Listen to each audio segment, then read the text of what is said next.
25 halftime, full time. Seems good. Yeah, that's roughly about what you want. Yeah, that's decent. Yeah. If you think they're going to win more than half the time.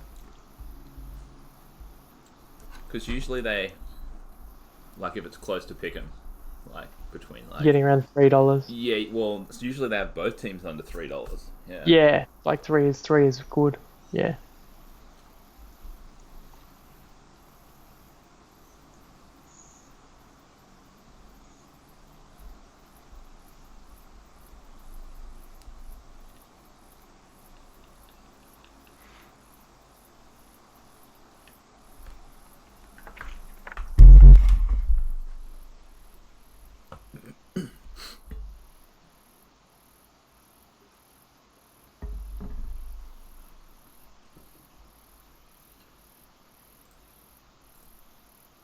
Good morning, everyone. Welcome to the Tripod Happy Weekend, and welcome to our Conference Championship NFL breakdown. Only the 2 games this week, so it will be a little bit of a shorter pod than usual. We will, however, go through last weekend's games in the divisional round. 4 absolutely cracking games. Once again, it's been a really good playoffs this year, not only for good games, but also for us. I think we are 11-6. Is that right, Jacob? 11-6 on 65%. best bets in the playoffs, which is certainly good. Still up. We're up over 112 units on our multis. We will be releasing a couple more multis, or at least a few more multis for the weekend for the conference championships as well. 2 interesting matchups, that's for sure.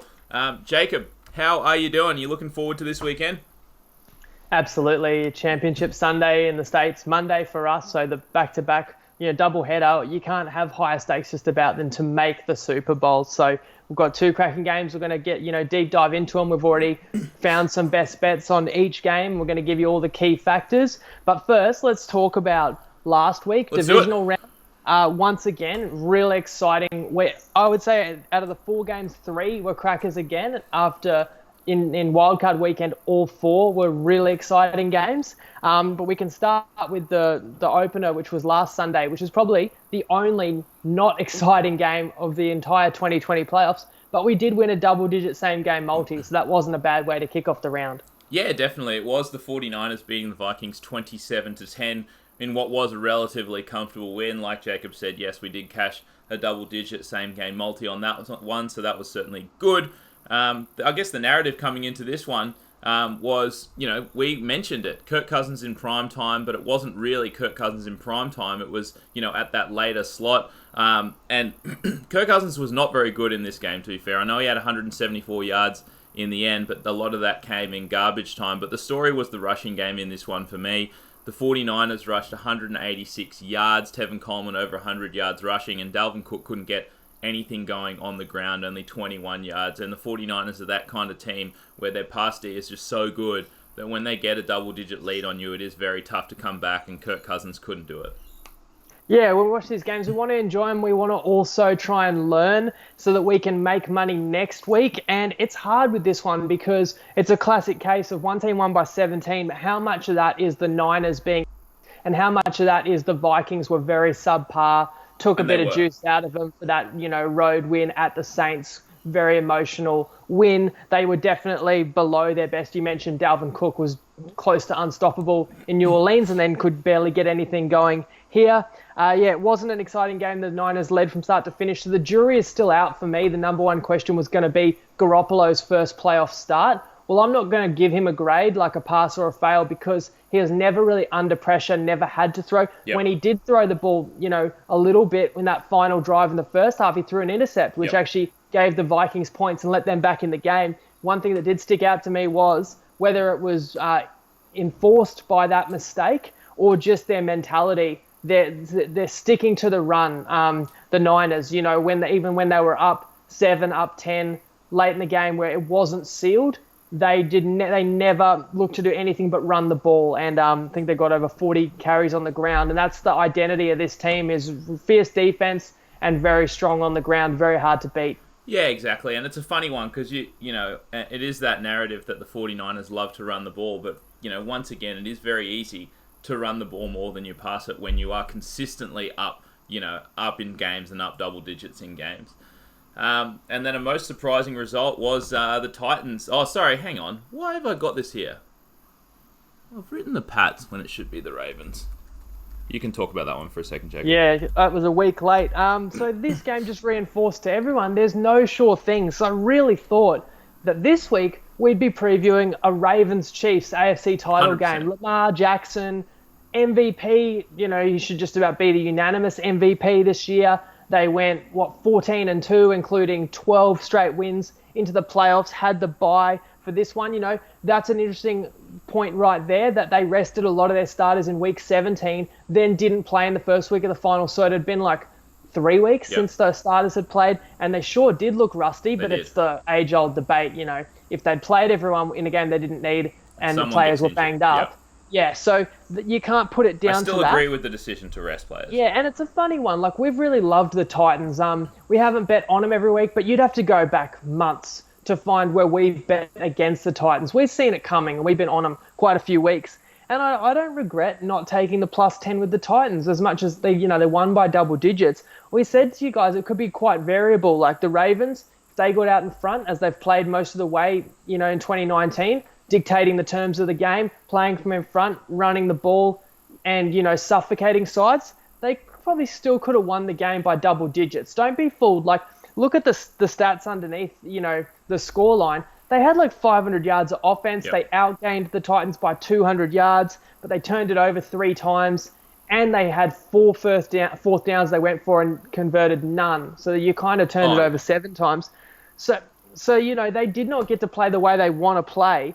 And that's why I actually said, although we didn't take Titans +10, I said on the pod a week ago, if you like the Titans, maybe take them to win the game outright or halftime, full-time. Well, there's a $6 winner because that's exactly what happened. They got to play exactly how they like to play, from in front, just like the Pats game. I know that they trailed by a max of, I think, 6 points, but they were up at halftime and they obviously held the lead the entire second half. It gives you the ability to kind of keep the opposition off balance, obviously to feed Derrick Henry, and we can talk about him now or when we preview the next game. But the Ravens, playing from behind, they look flustered. That's why Lamar threw a couple of extra intercepts and, got sacked and fumbled when he played pretty clean throughout the year. When you have scoreboard pressure, it forces you, into situations you don't want to be in. And The Titans are the exact opposite, a second straight win where Tannehill throws for less than 100 yards when they're a road underdog. It doesn't seem logical, but it's because they've been able to play exactly the way they want to play, which is just fierce, hard-nosed football. It's not just Henry, it's the O-line. It's the O-line, winning at the line of scrimmage and being so physical and creating holes, and they're getting ridiculous stats, on the ground, and they're not, they're playing mistake-free. Tannehill's made a couple of clutch throws. Another thing we can talk about is their ridiculous efficiency when it comes to scoring touchdowns when they do get, into scoring zone. But yeah, I think it's too simple to say that Lamar had a bad game when the Ravens actually completely dominated the stats, but just those key moments, especially a couple of 4th and shorts, they could not pick it up, and that can happen in this sport. Yeah, and people will say he had a bad game. I don't necessarily think so. He did look flustered, to be fair. But once again, as well, it wasn't just on Lamar's shoulders. In that first half, there was numerous occasions where, he was putting the ball on the money or certainly catchable, and the Ravens receivers were just dropping it cold. And like you said, that could be put down to rust. Once again, not playing your starters in a couple of weeks in a row, that can happen. I still agree with the decision to rest people if you don't need the game late in the season, but that had an impact, definitely. But the story of the game, once again, Derrick Henry, that's the 3rd straight game with 30 or more attempts. 195 yards in this one, which is just unheard of. I mean, I don't think anyone's had 30 plus. Well, this is the 4th time in his career that he's had 30 or more attempts, and 3 of them have been in the last 3 weeks. So we'll get to the Titans when we get to that. But disappointing end to the season for the Ravens, who we said, were probably, I guess arguably, but we both agreed they were the best team in the playoffs going into it. But the Titans, once again, had just the perfect, they could run Derrick Henry, like you said. They got out to an early lead, and that's exactly what they want to do. They want to keep the ball in Derrick Henry's hands, and as much out of Ryan Tannehill's hands, even as good as he has been this season, this is the way that the Titans want to play. And you mentioned it, second straight playoff win, second straight game where the QB threw under 100 yards. It's the first time that that's ever happened, and the Titans will look to repeat that this week, and we'll get to that game later, but I do think it's going to be a little bit more difficult. Let's get down to the Monday games, and this one was a crazy one. The Chiefs beat the Texans 51-31, and God, it was just crazy. I fucking woke up, I turned on the telly, and I blinked my fucking eyes, and the Texans are 24-0 down. And honestly, it could have been more. They were 21 zip down. The Texans had a 4th and inches at the 20, I believe. And might have even been the 16. It might have even been closer than that. And I thought they're definitely going for this here. You've got Deshaun Watson. You're 21-0 up. I understand, yes, you might not get it. But if you get a TD there, if you convert and get a TD there, then 28-0 makes it awfully difficult to come back. But then they kick the field goal. They go up 24-zip. And the Chiefs go on a 51-7 run, which is utterly ridiculous. They scored a touchdown on 7 straight drives. Is that right? 7 or 8 in the end, was it? It was 7. 7, of course, 7. It can't be 8. That's silly. But yeah, a 51-7 run. They win by 20 in the end. And to think that you can cover from being down, you cover the 9.5 spread from being down 24-0 is just ridiculous. But you just saw what Pat Mahomes was able to do. And honestly, I said to you, Jacob, yesterday, it looked like a high school team out there in the Texans playing a college team from, pretty much the second quarter onwards. Yeah, absolutely. And this is why, I've been telling people for weeks that I loved the Chiefs, their Super Bowl odds. I believe this side was as good as anybody. Yeah, the body of work, you had to say that, no one has played better than the Ravens this season. But I tell you now, if it was Chiefs-Ravens, I think we would have been taking the Chiefs. Yes. They would have been an underdog, in Baltimore. But I don't think there's anyone better than this side. But we took -9.5. We took several other players. First half 9. Yes, you're right. Sorry, it was a conventional 9.5. Yes. We sacrificed 10 cents to get through 7 and 8, 8 and 9. Correct. Not that we needed it in the end. We had Damian Williams, their running back, to score a touchdown. He scored 3. We had him over 30. They get 51. But the funny thing is, I checked the odds right before the game kicked off, and the money was coming from -9.5. I see we're on the right side here. Yep. Watching the pre-game shows, and 3 of the 5 experts picked the Texans to win outright, and they're saying, yeah, Chris Jones out for this game makes a big difference. And I'm going, what? How is Chris Jones out? Yeah. They've had a bye. They've had 2 weeks. Yeah. He's aggravated a calf injury in practice. He's an unheralded guy. It seems like everyone's talking about him now. But that's their best defensive player, gets scratched before the game, and the line still went that way. That's how you know you're probably on the right side. Not that it felt that way when it's, just a series of events. I mean, a great play call by the Texans for the first touchdown where it's third and short. Looks like they're going wide receiver screen, and Kenny still slips through, and there's no one within 30 yards of him. That's great.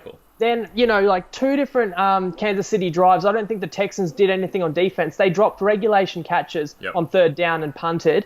You have a blocked punt for a TD. Yep. You have a dropped punt that drops on your own 5-yard line, essentially a TD. That's when I was like, oh, shit. They could win this. Let's talk about the 2 decisions by Bill O'Brien. But first, I do want to say, enough, and maybe even you're guilty of this, but you tell me, enough with everyone saying, I knew the Chiefs would still win. You didn't know the Chiefs would still win when they're down 21-0. Because if you did, people who are saying, I knew they'd win, all right, you could have bet live, and they were a pretty solid underdog. They were over $3, and I don't think that's value because teams don't come back from down 20, hardly ever, especially in a playoff game. Now, this team is a different beast. But if you knew... Sorry, I think at 24-0, they were $4.50 dogs, which is still quite crazy. Interesting, and I've heard other people say that they were $3, but it could have varied a bit from bookie to bookie. But if you're saying, but I knew the Chiefs are so good, they're not your average team, they would have come back from 24-0 down.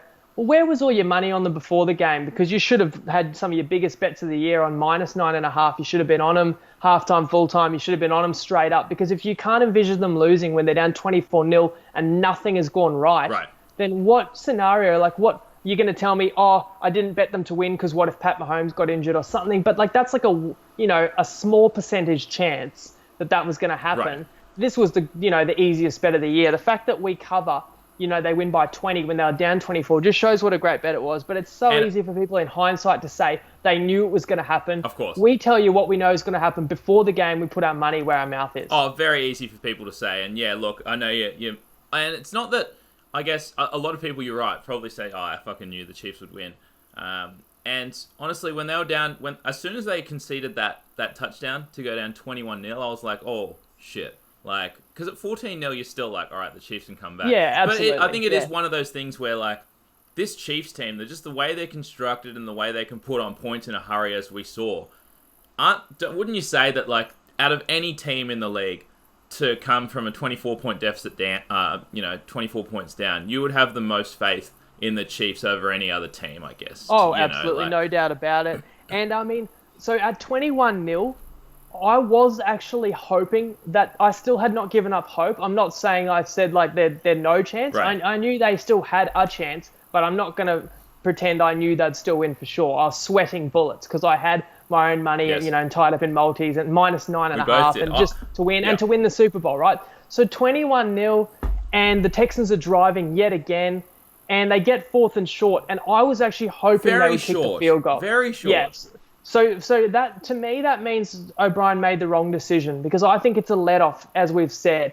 You don't apply that pressure by, if you pick up a first down there, you're very likely to score a touchdown and get it 28. Yep. But I don't think we need to debate this one for too long, because I can definitely see the case for kicking the field goal. The case is, you were a big underdog before the game, but you're not a big underdog when you're up 21-0. So you want to go for the lower variance play, which is we might be 50-50 or a bit better than 50-50 to pick up a first down and score 7, but we've got pretty much 3 for the taking. And people can say, 21-0 to 24-0, it's still a 3-score game. It's a bit different when you've got to score 3 touchdowns and go 3 for 3 on 2-point conversions. That's really a 3.5 score, or essentially a 4-score game. So I can understand, but O'Brien's reasoning was... I disagree with the call completely. O'Brien's reasoning was, I didn't have a play call. How do you not have a play call for 4th and short? Crazy. That was weird. So yeah, I think, they probably should have gone for it. They didn't. And then the fake punt, I'm here to say it was actually a great play call. I think that after McCole Hardman makes the big return, gets them into, attacking territory, they score very quickly, 24-7, that game is not over. The Texans, they pick up, 7 yards on their drive. They're about to go 3 and out. Yeah. Now, what is having the ball worth in a typical game for a Chiefs offense? I think when, their team total was 30 and that you're going to get less than 10 possessions in a game. It's like 2 points. I just said, they're scoring 30 points on 10 possessions in a game. And that's a typical game before the fact they're down 20. I think that having the ball for the Chiefs is worth 5 points, honestly. If you think what their expected value, they scored 51 in the next in this game. But I mean, generally, if you look at team total was. If you look at a betting site, starting with the ball, in the second half as opposed to not starting with the ball. But are you talking about just a typical team? I'm talking about the Kansas City Chiefs. I'm talking about a team that had a team total of 30. I'm talking about the fact they're down 17 and they have to go guns blazing. And their team, with the team total being 30 on 8 possessions, and this was before the game started, the ball is worth 5 points, whereas opposed to the Texans, they're playing a little more conservative, sure, but having the ball is probably worth 1 to 2 points if they can pick up a first down there. Right. So you risk, by not punting, you risked 40 yards of field position versus a 7-point swing. I think it caught them by surprise, or at least it caught me by surprise. It's just a hell of a play by Sorensen to tackle the man before the line. What I'm really getting at here is everyone is results orientated. They kicked the field goal, They didn't win, so everyone's criticizing it. What if they went for that 4th down and they got stopped and it was 21-0? Everyone would have said, why are you giving the Chiefs an opportunity to stop you scoreless, in the red zone? You should be accumulating points. That was a momentum changer. Sure. If he picks up the first down it's genius. In general, if I think we can agree. If he doesn't first down off a fake, it's dumb. I think we could agree that say we it after would the fact. Yes, the general public, sure, but I think we as bettors can agree that fourth and inches there, you go for it. And did you like the punt? Did you like the fake punt play? I didn't hate it. I always agree with a team that's a big dog taking risks, and that was a time when the Chiefs were, gaining some momentum. And I agree with you that, out of any team, the Chiefs having the ball is worth more than, other teams certainly. So that's why I would say that, going for that on 4th and short is even more important, because you keep that, you kill a couple of extra minutes off the clock and you don't give the ball back to the Chiefs. But either way, fucking ridiculous game, and just a crazy game. There were 4 turnovers / fumble recoveries, crazy shit going on in that Highest first half scoring alone. first half in playoff history as well. Yeah, it had it all. absolutely mental. And then another cracker of a game. It was the Packers beating the Seahawks 28-23. We only were on two sides this week. We were on the Chiefs pretty heavy. We had 5 best bets on the Chiefs. And we really did like the Packers in this one. They get away with the 5-point win, so they get the cover. Some will say lucky to win that one. You have the ball in Russell Wilson's hands, down 5, driving. And at that point, who else do you want the ball in? Who else do you want having the ball, down, except for Russell Wilson? Maybe you'd flip it and say you'd prefer Aaron Rodgers. But at that point, the Seahawks are very, very slight underdogs probably in live betting. Do you think, Jacob, when you're down 5, enough time? I think you have to factor Russ's... in as well that the Seahawks had scored 3 straight drives and that the Packers hadn't even gotten close to stopping them. So yeah, I mean, from a betting perspective where we had bets with the Packers straight up and -4, we were sweating bullets again. 100%, yeah. And we had another bet, Devontae Adams. We mentioned that, this Packers team, although they're, been a little bit overrated this season in terms of, close wins. I think they've won, I think we saw a stat, they've won 100% of their close games. I think that's between 1 and 6 points margin of victory. But they missed Devontae Adams for about 6 of those games, and we were on him over in yards. He doubles up. His expected yardage goes 160 yards, the most by a Green Bay wide receiver in a playoff game ever. And he was the key here. I mean, Aaron Rodgers trusts him more than anyone else, any other receiver on that team by far. They go into the half with a 21-3 lead. It looks like it's pretty much all over, and then the Seahawks made their charge and got a little bit unlucky. But to be fair, I do think that the better team did win on the day, and I think that the Packers, probably... as they're currently constructed, I know the Seahawks have a few injuries. I think that the Packers have a better chance of beating the 49ers than the Seahawks would have. Yeah, I was actually saying in that game, bloody, if Seahawks win this game, they're going to lose by 30 next week to the Niners. Yeah. They were running on fumes, and that's why I was so disappointed in the Packers. They didn't put them to bed, and I was not impressed by the win. And they're up 21-3. Yep. And I actually think they're so lucky that the Seahawks came in with a stubborn game plan that we will try and stick with our identity and establish the run. That's fine when you're running back, so, Rashad Penny and Chris Carson, but it's not fine when you've got the injuries there and the O-line injuries. Yes. And you've got Marshawn Lynch off the couch who, someone said he's not beast mode, he's feast mode. He's so slow. And they had plays where they dead set, ran the ball 3 times and punted. Yep. You have Russell Wilson. I think at this point, it's not even a debate. Wilson's actually even better than Rodgers. He's one of the most scary QBs in the league, probably along with the, your Jackson and your Mahomes and Watsons that we've just spoke about. And I think if the Seahawks had let Russ cook a bit earlier and not waited till they were in that hole, they very well could have won this game. Yep. I think that the Packers are very lucky they're in that position. And once the Seahawks abandoned the run and said, all right, Russ is dropping back and doing his thing every play, while that's fucking hard to stop, that's predictable too. Yep. And I was so disappointed that the Packers at home, off rest, relatively healthy, just could barely affect him. And it was like a training run. He marched him up the field 3 straight drives. And man, it pissed me off when he'd be marching up the field and someone like Preston Smith would, he'd evade 3 pass rushes. Yep. One of them would ankle tap Russ. Instead of a 10-yard loss, he gets back to the line of scrimmage on 2nd down. And Preston Smith beating his chest, crawling up the field. Look at me. Very next play, Russ drops back, makes them all look like Muppets and throws for 20 yards. Yep. Do not celebrate and waste your energy, and it takes energy to chase after a guy like that. When you didn't get him off the field, they could not get him off the field. They're very lucky they get a sack late in the game on 4th down that forced the Seahawks backwards, where they would have gone for it on 4th down, but the loss of yardage made them play the percentages and punt. And again, I was disappointed in the Seahawks running game. I thought Aaron Jones, who's been dynamic all year, never busted any when they, were trying to protect the lead. Yep. And ultimately, he kept on getting stuffed at the line. Rodgers had to come up with some clutch 3rd down throws to get just enough to save them in this game. And it comes down to that final play and the, 3rd down throw that Jimmy Graham does very well to pick up off his bootlaces and get, I'll call it 9.5 yards. I think he was short. But don't whinge to me about him being short. There was 2 3rd down completions on that drive. Oh, yeah, there was a massive one to Adam. Clutch, and that's the he had a hell of thing. a game.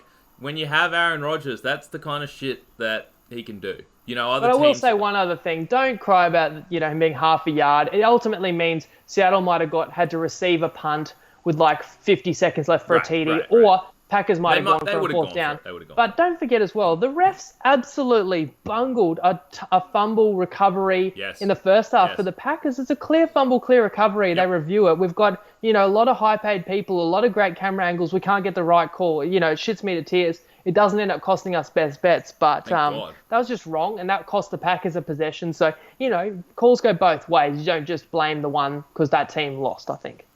Yeah, no, 100%. But you're right. When you have that many camera angles, that much slow-mo, when you can, put different, camera angles together and put them, at the same time and sync them up, you shouldn't be getting that kind of shit wrong, that's for sure. All right, we've spent enough time on last week. Let's get into this look, week. that was comprehensive, but hey, we've got 4 teams playing this weekend. We've just talked about the way those 4 teams won and what we learnt, and they were cracking games, most of them, so it was worth talking about. And now we're going to tell you who we like in the matchups. Absolutely. Titans +7 at the Kansas City Chiefs. 53 points is the total. Well, like we said, no one fucking expected the Titans to be in the conference championships, that's for sure. Couldn't even win their own division, the AFC South, which a lot of people say is the shittest division in football. Doesn't seem like that now, that's for sure. Let's go through some injuries first. Like you mentioned, Jacob, Chris Jones, very important defensive player on the Chiefs, and still not practicing. Travis Kelce, limited practice. I think he's going to be fine to go. That ankle injury, obviously he's been nursing that for a few weeks now, but, from what I hear, he's going to be fine to go. It's just more of a precautionary thing. But on the Titans end, they have some cluster injuries at linebacker, at cornerback. And so, this Titans defense that's been very good is getting a little bit more banged up, that's for sure. So I really do think that this Chiefs, like you said, Jacob, I really do think this Chiefs team is an absolute juggernaut. No, not necessarily that they're underrated anymore. I think you can go back a few weeks and say, yeah, sure, the Chiefs were underrated at that point. They'd had many various injuries throughout the season. Mahomes, Tyreek Hill, Travis Kelce had been banged up. The running backs have been banged up. But now they are pretty much fully healthy. They're ready to go. Like you said last week, Jacob, I think the Arrowhead is a sneaky, very, very strong home field advantage. They get fucking loud there. And I just think the Chiefs are going to be too good in this one. I think they're going to be able to move the ball. I think I'm not as scared laying a touchdown when you have a total of 53 points. I think the spot favours the Chiefs here. Not only have they had the bye a couple of weeks ago, but you have the Titans who are playing their 4th straight road game. And I know I'm going to mention it before. I know I said it last week as well, but I know Derrick Henry is the fucking Terminator. He looks like he's a fucking monster, but this is unheard of. 3 straight games with 30 plus carries, 200 plus yards, 165 yards, 195 yards. Don't tell me he's going to be as good this week. I understand that, yes, sure, he might have 30 plus carries again. It's not going to be as efficient against this Chiefs team. I think they're smart. They'll have a game plan to combat that. And if, I get that Tannehill's been playing better. If you have to put it in his hands, he hasn't had more than 100 yards in the last couple of games, then I trust this Chiefs pass rush to get at him. Yeah, you did say the same thing about Henry last week, and I should just say thanks, because we had a little bet of who was more likely to pull an upset, Titans or Texans, True. and the money came through that you sent me. Thanks for that. Henry, I'm claiming mental illness. I'm claiming. Let's talk about both sides of this. One side, you're right. It's crazy. He's had over 30 carries, that workload. He's a bruising back. He, no doubt they will want to feed him again. But how much energy, and how many bumps and bruises is he carrying? The counter argument, and it is historically unprecedented what he's doing, right? But we said the same last week. It was this. I know he'd never had 30 plus 2 in a row, let alone 3, sure. Right? I guess the other side of the equation would be they rested him in week 16. So if you're going to say he's had nearly 100 carries the last 3 weeks, well, that's actually the last 4. If you want to blend it together and say that counts for something. Sure. It counts for something that he had week 16 off like that was smart. Another small thing, they played Saturday, now it's a Sunday game, so 8-day turnaround can't hurt. Right. Better than what you can get, which is a 6-day turnaround in the playoffs. Of course. And the third thing is just the juice that he's running with. His team just loves him. They call him King Henry. They'll do anything for him. They know that he is the heart and soul of this team. And like, if you're him, like, this is like the pinnacle of his career. Like, this guy absolutely dominated at high school football and owns ridiculous records and had 400-yard games. He dominated at Alabama as a running back. He's had like ups and downs in his NFL career, but he's just like, you talk about athletes just sometimes getting in the zone. Like, this guy's a freak of nature, playing with just supreme confidence, and his team is too. And it's not all him; it's the O-line playing well too. So, like, are they getting more tired? Like, that's all the case to be made that, like, he can replicate it again. Like, I'm not going to be shocked because, as you said, like, are we 100% sure this guy's human, or is it possible that he's a part cyborg? So it could be. But the big factor for me is not that I'm betting on the Chiefs because I'm counting on Henry being injured being hampered. Sure. But it's the factor that people aren't realizing, which I alluded to before. They had the lead for over half the Patriots game. Yep. They had the lead for the entire Ravens game. Like, I don't think they're going to have the lead for the majority of this game. And if they're going to be down a touchdown, they might still say, Henry's our man. We can move up the field. We're going to wear the Chiefs defense out with Henry. But at some point, you've got to abandon the run. You've got to be able to make throws when you're chasing points. And this is what people, I think, overlook. This is why the Ravens looked so good, because they always played from in front. And the Titans looked great last week because they played from in front. Compare that to the Chiefs, who fell behind 24-0 last week. Yep.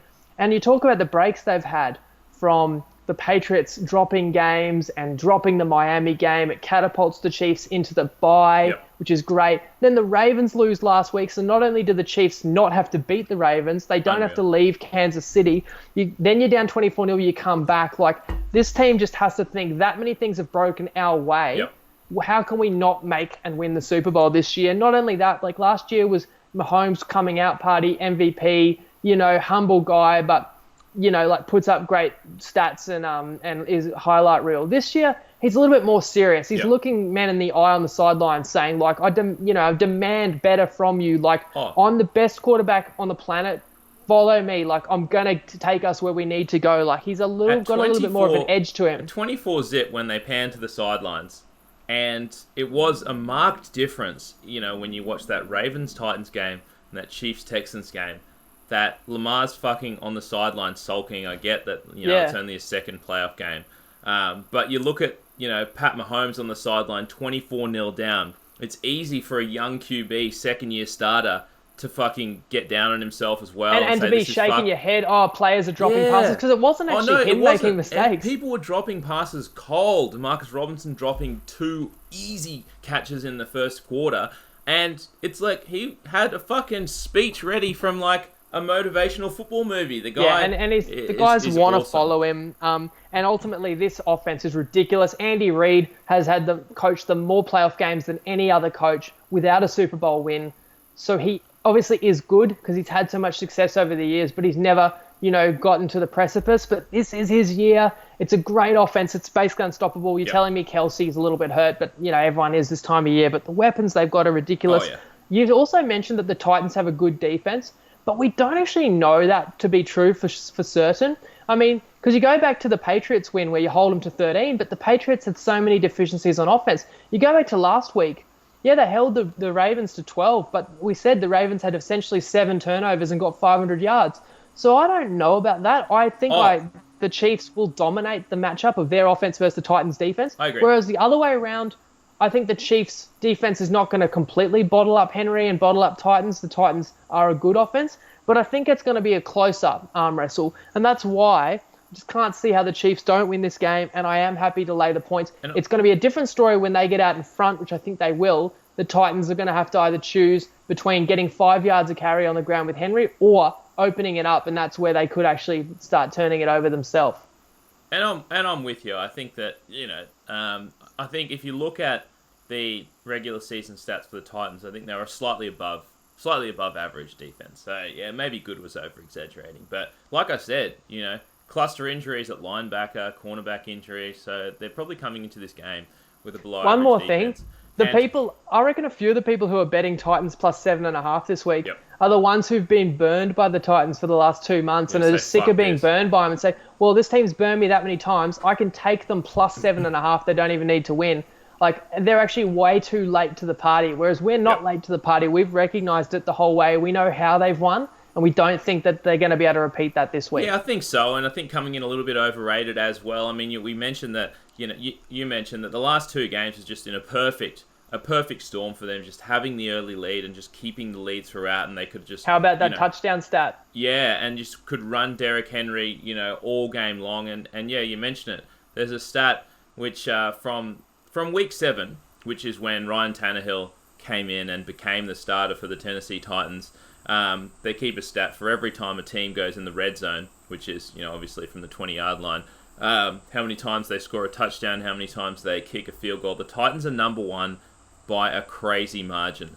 Every time they've gone to the red zone this season, since week 7, they are 31 touchdowns, 1 field goal.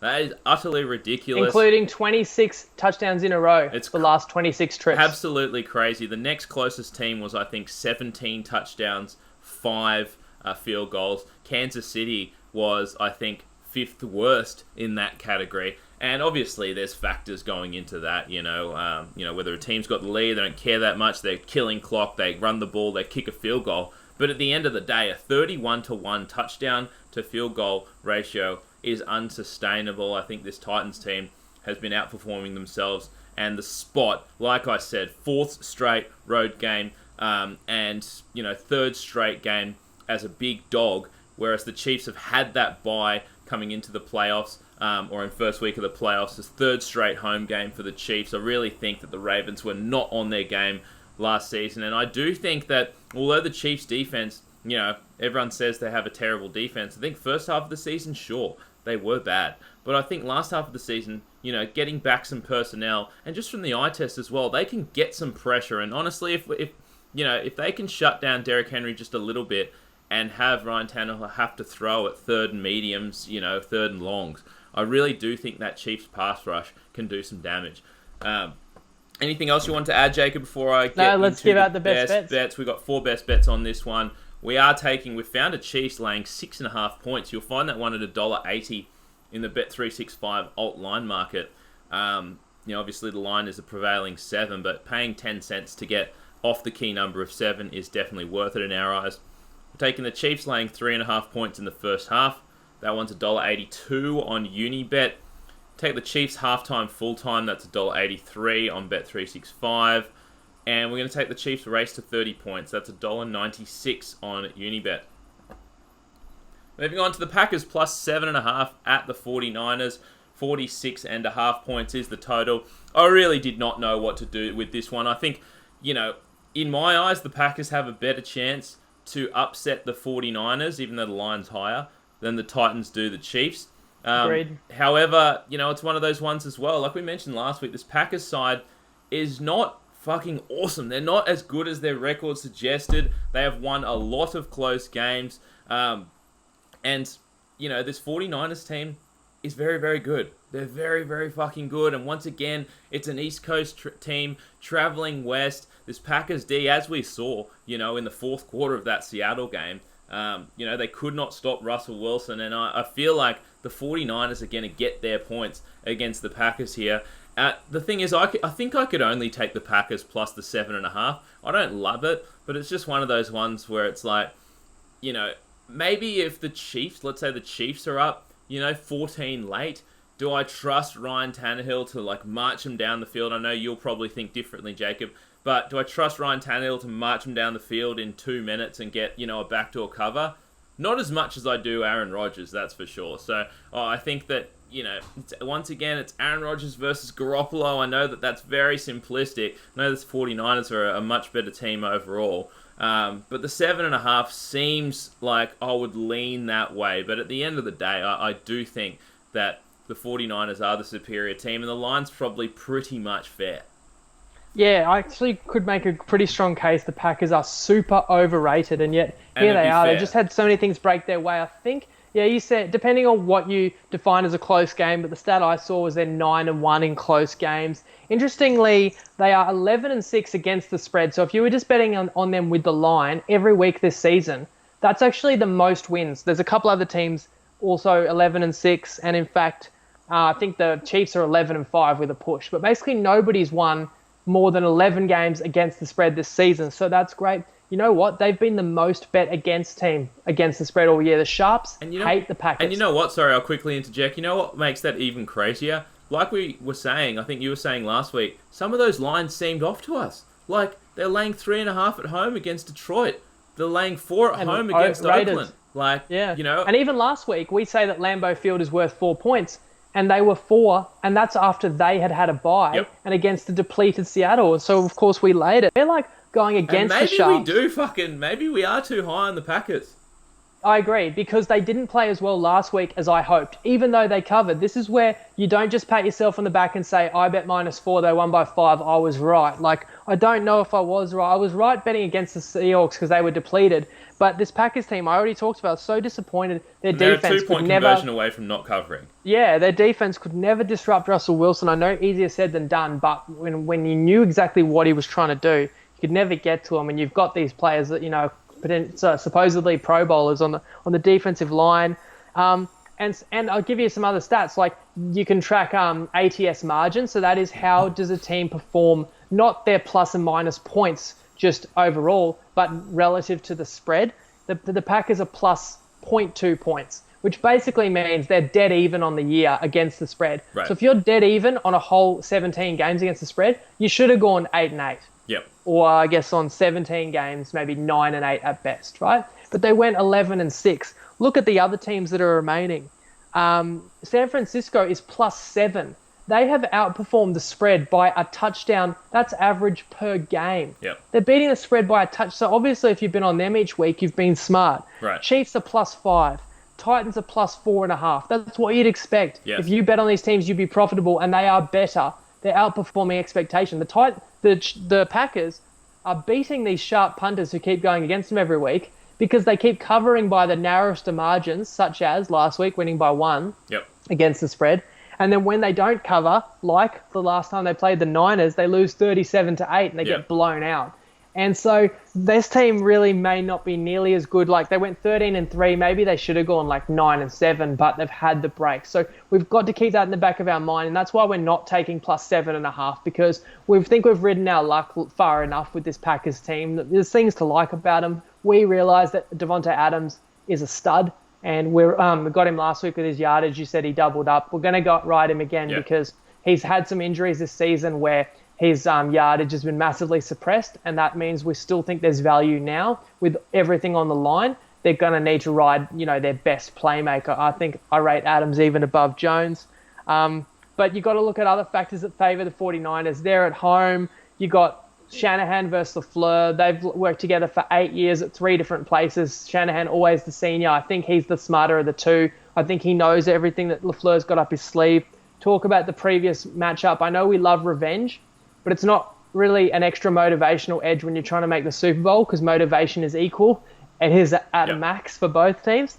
And you've got to wonder, the way that they got destroyed on a Monday Night Football game, is there just matchups that we can't even quite put our finger on that just gives San Francisco a huge edge over the Packers? You got to think as well, getting towards this time of year, it's very cold. The Packers are used to playing in that cold weather environment, and they're traveling once again east to West Coast, playing in outdoor stadium, completely different weather conditions. But I think, you said it. I mean, we know that the 49ers are the better team than the Packers here, but I think, like you said, you can't look too much into that win over the Vikings. Like we discussed, it was a really bad spot for the Vikings. Jimmy G didn't have to do anything. Tevin Coleman had over 100 yards rushing, 2 TDs. He hasn't done that for ages this season. He's actually been a fairly below average fucking running back for the 49ers, so I don't expect them to do that again. And him and Mostert are a little bit banged up from last week. So there's reasons to not be confident in laying the points with the 49ers as well. Let me ask you this, Jacob. Even though we don't have a huge lean to either one of those sides, and I know you mentioned this last week for the Titans side, but would you say that this would be a similar sort of game where if you maybe like the Packers, you would take halftime, full-time, because the 49ers are not that used to playing from behind. They're used to, relying on their run game. And maybe if the Packers are up at halftime, you don't really trust Jimmy G to throw the ball and bring him back. Yeah, absolutely. I think that's a great point. I think that the Packers need to recognise they are the underdog. They might need to take some risks, whether it be short 4th down or whether they got a trick up their sleeve. And I think, if you bet them and things go their way, they could win. So it wouldn't surprise me. So they are the kind of team you take straight up, or if you get good odds, you take them halftime, full time. And then the other side of the coin is I'm not going to be surprised if they lose by more than a touchdown. Right. We spoke about this last week. Quan Alexander, D Ford came back into this Niners team that really has improved their defense. They are a legit, team that probably should get the win here and set up the best Super Bowl is going to be Chiefs-Niners. Yes. And, I'd happily get that. I think the more fun team to bet on in this game is the Packers. Sure. You get plus 7.5. If you're up, you feel great. If it's a tight game, you feel good. Right. And even if you're down, as you said before, you get that backdoor possibility with Rodgers is going to go down swinging. But it doesn't mean it's the sharp side. I think the sharp side might be the Niners, but there's just enough reasons for us to not, want to lay more than a touchdown. So while we're not taking that, we have got a total bet. Already talked about why we think Adams player prop again is still value. Reasoning liking the under in the first half here is that the Niners' identity, I spoke about what they did last week, they just want to pound the rock. They want to control the game on the ground. They don't want Jimmy G to have the game in his hands. Like, they want to take pressure off him by leaning on the run game, which then opens up play action. So that's what they want to do. And being a home favorite, I think you don't want to make any mistakes early and give the Packers kind of life and confidence. You want low variance when you're a high favourite. Exactly. Now, you could argue that the Packers want high variance and the Packers might throw the ball deep, 60-yard bomb in the first drive, and they might go for it on fourth down, and that's not good for unders. But the other argument is they do need to establish Aaron Jones and get him going.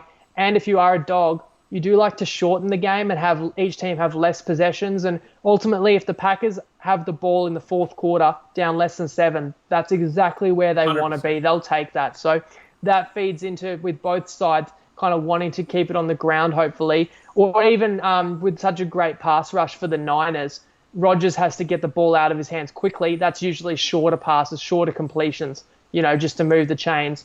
We're getting a decent number in a first half total in an outdoor stadium. I know it's not meant to be bad weather, but, you can get wind and things like that too. It's just enough to say that's probably the best value, in terms of total or line that we can provide for you guys. Yeah, definitely. And you know that the Packers are going to try and establish a run, like you said, because you don't want to pass the ball early into, that 49ers pass D, which has been, absolutely, awesome all season long, number 1 pass D in the league. So they do want to establish the run against that 49ers run D, which has been, above average, but, it's certainly not as good as their passing defense. All right, like Jacob said, got a couple of best bets on the game. We are taking Devontae Adams again, over 84.5 yards. The best price for that one that we found is $1.93 on Sportsbet.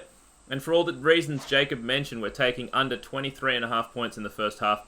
That one's $1.87 on Bet Easy. Bring us home, Sakib.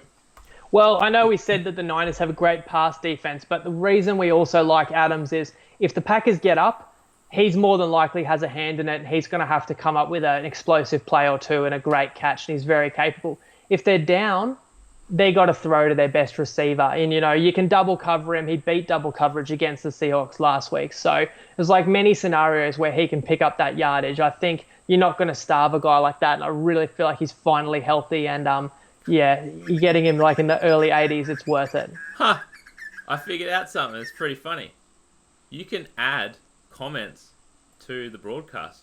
Like Joseph Stanley says, Packers will have 0 run game just like Dalvin Cook. Jones will rush for under 50 yards. I click add to broadcast. It puts it on the fucking screen. That's pretty cool. Jeez, that's a cool wrinkle. Well, that's something for us. Maybe we can dabble with that in the Super Bowl. Funny shit and get involved. And then let's do that for our Super Bowl preview, which of course the Super Bowl won't be for 2 weeks. Yeah. We probably won't do a pod on the Pro Bowl, but we might have tips, so look out for that. And of course, rugby league is just around the corner. I was at the Raiders preseason training just yesterday, so we're starting to turn our eye to that. And hey, we can pin comments in the NRL pods as well. That'll be good fun. That'll be good fun. But for now, all attention turned to who's going to make the Super Bowl. Indeed, guys. Thanks once again for tuning in. We'll post all these best bets in the Tripod app as usual, along with followed by all our multis. Jack will be cooking up a couple of multis. We'll have same game multis on the game, which we've been absolutely crushing it on this season. So look, make sure you're in the Tripod app. Make sure you're in the Tripod Facebook group, Tripod Punters Tips Forum on Facebook.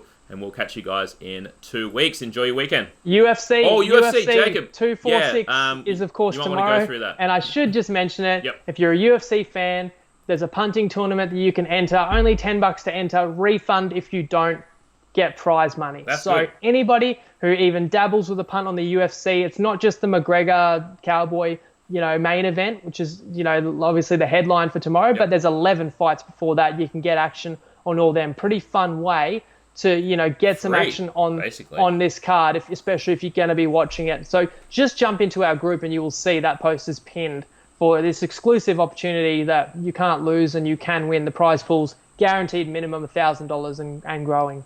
And I would say that you would probably agree, Jacob, that the way to play that one is to go big or go home, essentially. Try and aim for one of those top 3 spots. Yep, you can rebet the funds that you win. So I'd be backing whoever I like in the earlier fights and just like rolling those winners in, 2 or 3 times. That's going to have you in the money if you pick the fights correctly. Indeed, and it's a cheap way to enjoy the fights and not lose, a bucket load of money. So, all right, guys, thanks once again for tuning in. We'll catch you in a couple weeks' time. Good luck on your bets. Good luck on the punt. Enjoy the horse races today and enjoy the UFC tomorrow. See you then.